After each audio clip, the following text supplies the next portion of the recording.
Closed captioning of this program is made possible by the Fireman's Fund Foundation. California joins a nationwide settlement with the country's biggest lenders. But does it do enough for the majority of homeowners who are underwater?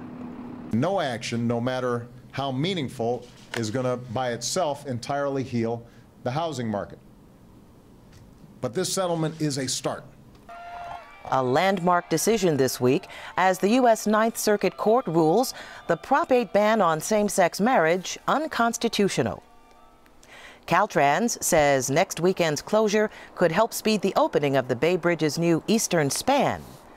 And Belva Davis talks with Party Chair John Burton as the California Democratic Convention gets underway. The better the president does, the better the rest of the ticket does.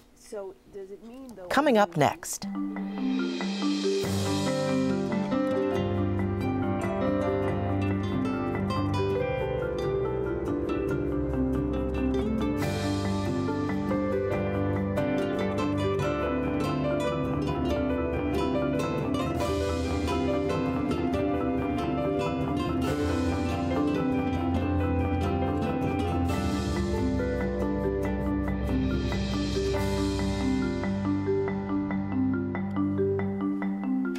Good evening. I'm Renee Kemp in for Belva Davis, who's on assignment at the State Democratic Convention. Welcome to This Week in Northern California. Joining me for our news panel tonight are Tom Vakar, KTVU consumer editor, Scott Schaefer, host of the California Report on KQED Public Radio, and Aaron Glantz, reporter with the Bay Citizen. Aaron, let's start with you because you're going to be talking tonight about the huge foreclosure settlement that's been months and months in the making. So can you talk about the parameters of the settlement that finally came about? Well, you've been hearing a lot in the news about this $25 billion national settlement. The tape that we played was of Barack Obama. But the good news for people in California is that we had our own side settlement. So California consumers are going to be able to get up to $18 billion. That's what Kamala Harris, our Attorney General, negotiated for us. But only certain kinds of people are going to be able to get this. You have to have a loan with Wells Fargo, Bank of America, Citibank, JP Morgan Chase, or Allied Financial. They have to actually own your loan and have not sold it to Fannie Mae or Freddie Mac or somebody else.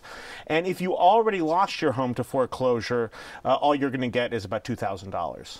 Well, about 60% of the loans in California are Fannie or Freddie backed, are they not? Yeah, about 60% of them are Fannie or Freddie backed. I talked to Wells Fargo. They said that only about 20% of their loans are covered by the settlement. Aaron, I remember when this the foreclosure crisis began, there was a lot of discussion about what to do, and there were people who felt like, well, people who could never have afforded this in the first place, who shouldn't have had a mortgage, who were using it as kind of a ATM and drawing money out and getting deeper into debt, that they shouldn't get any benefit from any kind of bailout or any kind of help. So in this case, are those folks going to be helped by this, or what's the criteria? Who's going to decide whether or not you're eligible?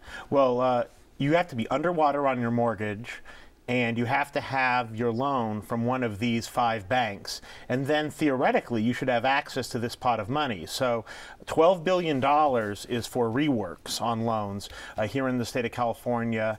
It should help hundreds of thousands of people. And then there's hundreds of thousands more who are just going to get checks of about $2,000 because they were fraudulently foreclosed on. And the CEO of Bank of America called this rough justice because it's hard for them to retroactively go back and figure out who was rightly and wrongly foreclosed on. So if you got foreclosed on during a 3-year period, you can get $2,000. Attorney General Harris, she said that there are about 450,000 people are actually going to benefit from this. But I get the sense, and I wonder if you get the sense, that what this really does is this turns up the heat on everybody, including Fannie and Freddie, to do something, because these 5 banks, extraordinarily powerful banks, extraordinarily influential, to a certain extent, they have knuckled under to this pressure. Can we look for other large banks and maybe Freddie and Fannie to eventually make similar settlements? Well, she's also suing Fannie and Freddie. She sued them about a month ago because they were refusing to even answer investigatory questions from the state of California. Also, she has demanded that the head of Fannie Mae resign. The entire Bay Area delegation and many representatives from Southern California are demanding that he resign. And the question is, why is Obama keeping him when there's so much pressure coming from his own party, and the Republican Party also critical of Fannie and Freddie. So it's somewhat confusing. What is going to be done? I mean, now there's this big pot of money, and just whenever there's a big pot of money, there's also predators and scam artists who are going to come in and potentially and try to get some of that money. How are they going to stop that from happening? Well, I mean, first of all, you don't need to pay any money to get this money. You know, so if anybody comes to you and says, "Oh, give me $500, I'll help you access this," you can just hang up the phone. If you know. If you know, right? There are HUD-certified housing counselors all around the state of California, the country, and community centers, and at large organizations. But there are going to be scam artists, and there will be law enforcement chasing the scam artists, and a lot of it is about how much messaging the government can do to people around this, so that people are actually aware of what the system is. One of the provisions of this settlement is that if you are part of this group of people who is eligible, the banks are supposed to end this practice called dual tract, which is I'm talking to Tom about my rework at the same time Scott is foreclosing on me. They're supposed to only have one point of contact in the discussion. We'll have to see how that works out, because that's something the banks have really resisted. And so much of this money is really set aside, or if you want to call it money, it may be nothing more than a stroke of a pen to write down principle that if somebody owes $450,000 on the house, that perhaps they'll only owe $350,000 or $300,000. So it's a question of whether there'll be a real exchange of money, or whether or not these people just simply say, we write this off, we'll take the tax benefit, whatever that is, we'll have to declare whatever that loss is, and we'll just move forward from Yeah, that. I mean, 12 billion of the 18 billion is write-offs. So 12 billion is not actually a check changing hands. It's surprising, too, that they decided that they would work with clients whether they were current with their payments or not. Well, that is a big change because, one of the problems that we've seen so far is the early programs that the Obama administration adopted, you have to go into default first. First, you have to get behind, and then you end up negotiating with your banks for months, and you get farther and farther behind. So if you can't do the rework, then you lose your home to foreclosure. And so, hopefully, this will work out differently. Okay. Well, we're going to move along a bit. Everybody was saying that the economy was going to be the major subject of the presidential election, but it looks like there are going to be some social issues that are going to be popping up, too. And I wouldn't be surprised if Prop 8 wasn't one of them. And Scott Schaefer, talk about the scope of the decision that was made this week. Right. Well, going back to why this was before the Ninth Circuit Court of Appeals, Renee, there was a decision in 2010 by Judge Vaughn Walker, a very sweeping, wide decision that really broke open the door for gay marriage and said that there was a fundamental right that everyone had to marriage, regardless of your gender. So that went up on appeal, and then this week a three-judge panel narrowed the ruling. They said that they agreed that the judge was right in striking that down, Prop 8, but it was a much more narrow ruling tailored to the facts in California.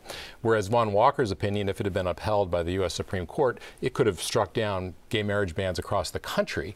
This one, if it's upheld, really only applies here. So what the decision they came up with said, look, California had gay marriage. They had a broad array of rights from domestic partners and adoption and preventing discrimination.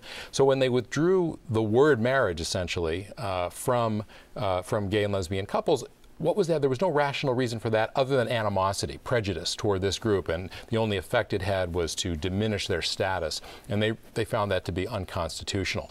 So that's a much narrower decision. In that it was specific to the language in the California proposition, and therefore it does not apply necessarily to any other state. Right. Well, it could apply theoretically to other states in the Ninth Circuit where, they had gay marriage and then a ballot measure took it away. But they really, the decision was really rested on a previous Supreme Court decision in 1996, the Romer v. Evans. It had to do with a ballot measure in Colorado that was passed and then struck down by the U.S. Supreme Court. It basically prevented any kind of special benefits or legal protections for gays and lesbians. And Anthony Kennedy, the critical swing justice on the U.S. Supreme Court, wrote that decision striking down the Amendment 2 in Colorado. So I think they're hoping, the opponents of Prop 8 are hoping that he would be on their side in this as well. In an odd sort of way, though, as California continues this fight and continues, in states all around us and states all over the country, we're seeing more and more moves to the legitimization of gay marriage. I mean,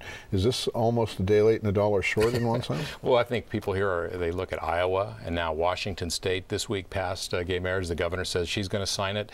So clearly things are moving along, and that's an interesting point because it may not be may not be on the side of supporters of Prop 8. The longer this drags out before it goes to the U.S. Supreme Court, you've got now New York State has it, New Jersey's thinking about it, Illinois is thinking about it, and so the courts tend not to like to get too far out in front. So if by the time this gets to the U.S. Supreme Court, you've got 20% of the United States living in a state where they have gay marriage or something very much like it, you might see the court more willing to strike down Prop 8. This three-judge panel, I mean, two of the judges are quite liberal. Why would they craft such a narrow ruling? Interesting question. The two judges who struck it down were both appointed by Democrats. Stephen Reinhardt, who's probably the most liberal federal judge in the country. And I think the reason they narrowed it down is that very much with an eye toward the Supreme Court. I think in one sense, they wrote it so narrowly that there's a chance now that the Supreme Court won't even take this up on appeal because they may feel, well, you know, this only affects California. It's not really, usually when the Supreme Court takes a case, it's because there's a disagreement in different circuits throughout the country, like with health care. That's not the case here. So you could see that maybe the conservatives on the court might be a little worried about Anthony Kennedy and where he would rule on this, and so they may not vote to take it up, and the liberals, you know, might just be happy not to have to rule on it quite so soon. So there is that chance. And then if it does go to the Supreme Court, the fact that it's narrower and the fact that it's based on Anthony Kennedy's ruling in Romer, and also he also wrote the decision striking down sodomy in 2003.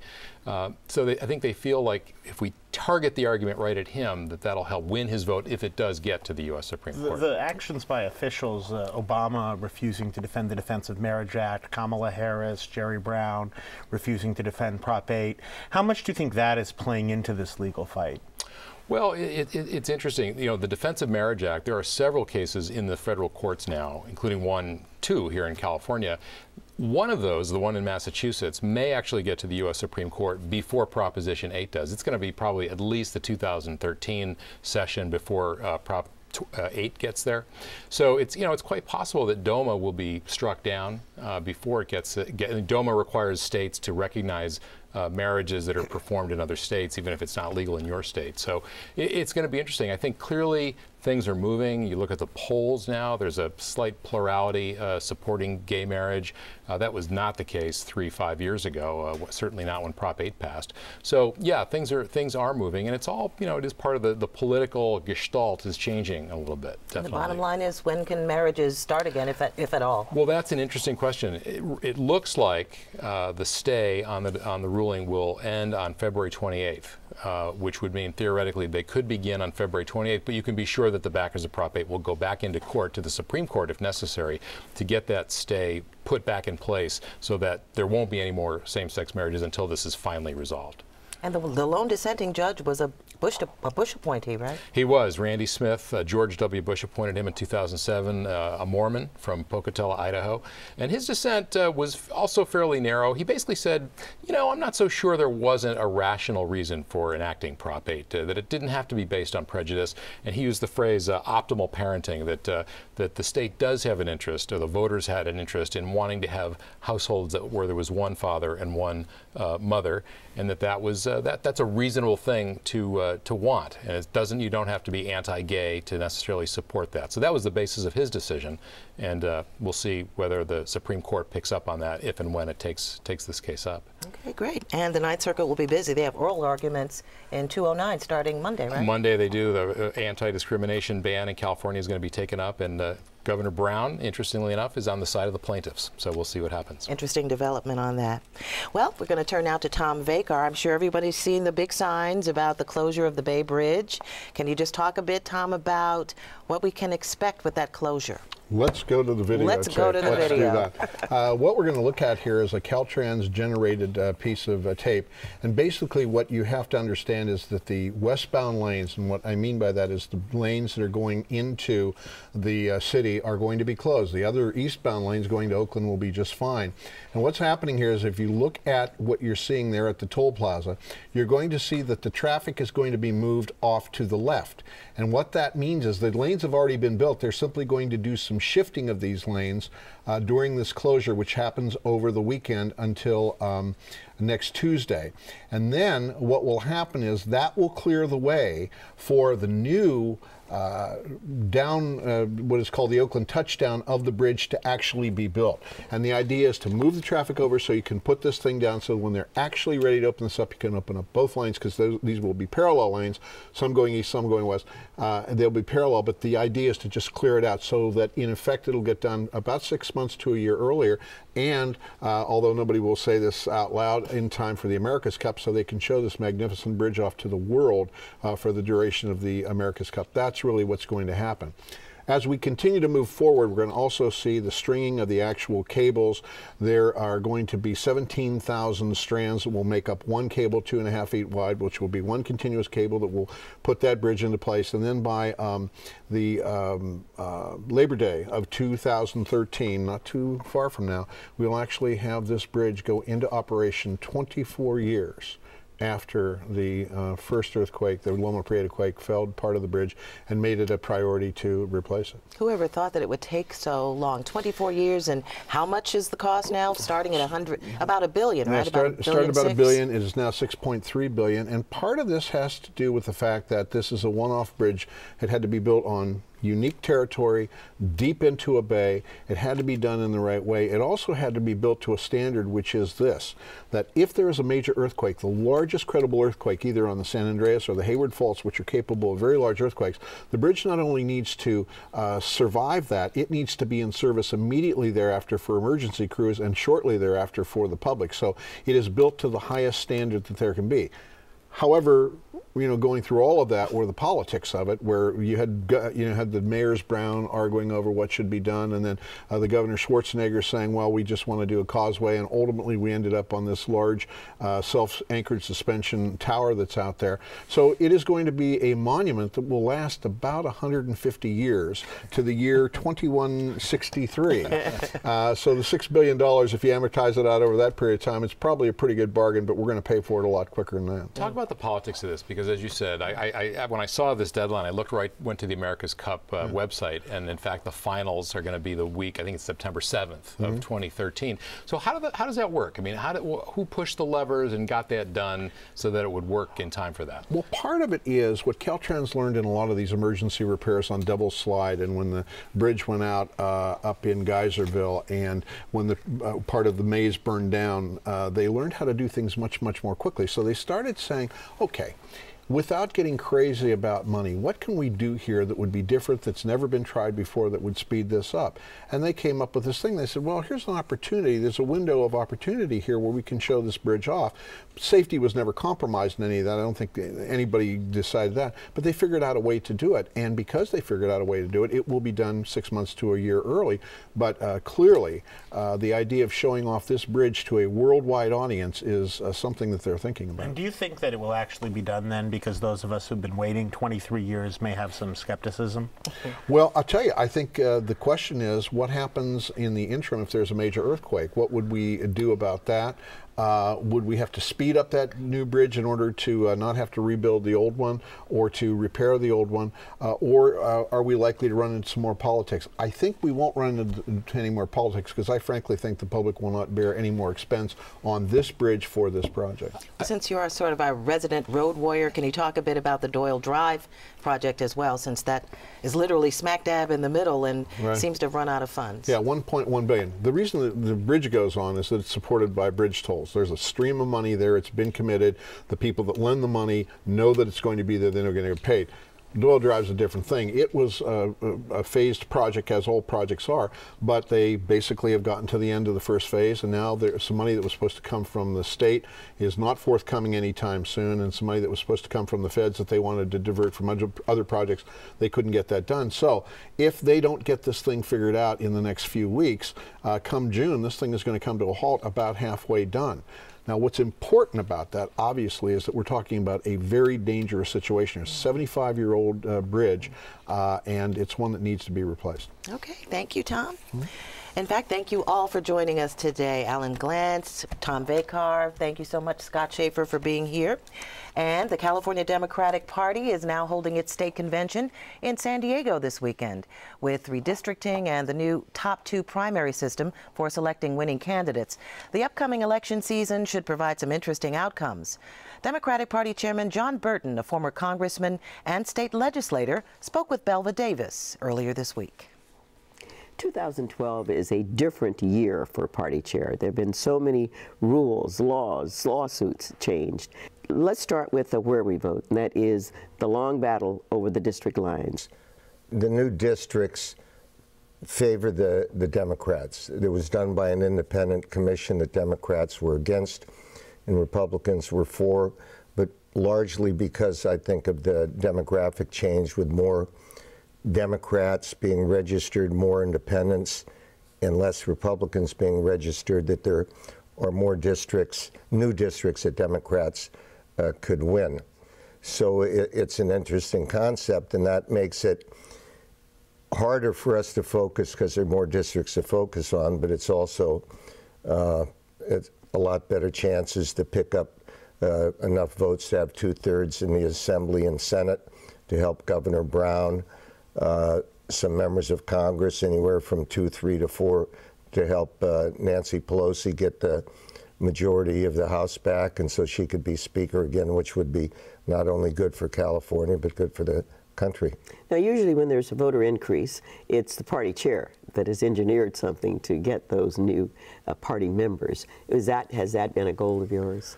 What we do is we sign people up to be permanent absentee voters, and statistics show that an absentee voter is probably 45, 50% more likely to vote than somebody that has to go to the poll. And also it gives us 30 days to get the vote out because we know who gets an absentee ballot. We're able to contact them all the way up to Election Day to make sure they mail the ballot in. And that's beneficial to us. So we've been working on that, but also in a presidential year, people just tend to register because there's more interest. In this year, Republicans had a very low registration. Democrats had a pretty good one, but the biggest group were declined to states, independents, who I think weren't crazy about either party, but they were clearly, I think, less crazy about the Republicans after seeing, you know, almost not 6 months, but a lot of Republican presidential debates where both on the issues they seemed a little off, but the way they were just, I mean, attacking each other viciously. And now we have this, the 2 top vote getters are top 2 primary. Yeah, top 2 in the primary. Well, what happens, there used to be, there'd be a Democrat, a Republican, a Green, and a Libertarian, and members of those parties would vote within the party to who they want to represent them. And now anybody could vote for anybody, but when it's all over, only the top 2 vote getters will be on the ballot. The Green Party will never see itself on a general election ballot, in my opinion, nor will the Libertarians, and I think that's wrong. And then also what you have is if you have 2 Republicans who are the biggest vote getters, basically Democrats will determine who the Republican is to represent the Republican Party, in the same as far as Republicans determining who the Democrat is. The Latino population has grown tremendously over the last 10 years, from about 11 million to about 14 million. I think it's like a 37% increase in the population. Yeah, we've seen the change in the state. More Latinos, more Asian Americans, more women, more gays and lesbians, less African Americans. African Americans are used to be 4 in the state assembly, 2 in the Senate. Now I think there's maybe one in the Senate, I think, and maybe 2 or something. And I was at an event for Barbara Lee, and she's the only African American, you know, north of East LA. You're about to hold your state convention. I mean, who's going to be there, and what are they going to be fighting or agreeing about? We're going to have Governor Brown, of course, who will probably pitch his tax program to save the schools and public safety. We'll have Senator Feinstein, excuse me. We'll have all the elected, Secretary of State Bowen, we'll have all the elected officials who will just be up giving the rah-rah on the importance of, clearly the importance of seeing President Obama win, although I think it's clear he'll carry our state, but the better the president does, the better the rest of the ticket does. Democratic Party seems to be in a difficult position with the governor dedicated to getting a tax measure passed that would provide money for education. Now there are two announced competing measures going to gather signatures. So we really have to look and see what they are, see if they qualify for the ballot. Then we have to, then we make a decision. You know, could the party support all three of them? I don't know. If you have three in the ballot, does that hurt the governors? I don't know. I believe everybody rational thinks we need more money for the state. On to San Diego and 2012. I want to thank you very much for being here, John Burton. Always a pleasure. And you'll find more coverage of the State Democratic Party Convention on KQED Radio's California Report and online at kqednews.org. We'll have an interview with Tom Del Beccaro, the chairman of the California Republican Party, coming up in 2 weeks when Republicans kick off their convention. That's all for tonight. I'm Renee Kemp. Belva Davis returns next week. Thanks for watching. Good night.